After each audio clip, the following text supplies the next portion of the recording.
Hey, great to see you again.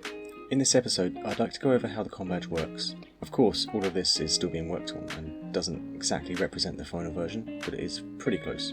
So as you can see here, the badge is fairly simple to use. Just a tap on the outer casing begins streaming the microphone input for 5 seconds to a dedicated room on the MQTT server. The secondary touch functions are for hardware control. At the moment, only 2 are used, and they require the function key to be pressed first.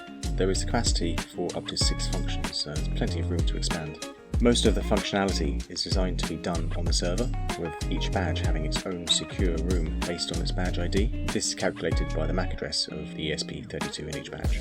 The server will have an AI which is responsible for generating random alphanumeric room numbers. This enables secure communication between badges. The AI is also responsible for responding to matching commands in each badge room, reading and writing contact information stored in the badge's local memory, and eventually it will run the real-time translation program. This still needs to be designed though.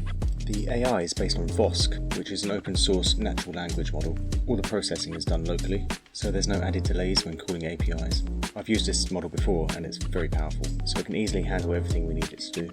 There's still a lot of work to be done, but it's progressing well. My current plan is to upload a video every couple of weeks. At the moment there's a lot of code tweaking and getting things working right, so not much to show off. I know coding is not everyone's cup of tea, so I've decided to put the code in its own video. If you have any suggestions, please leave a comment, or even better, join the Discord server. The link is in the description.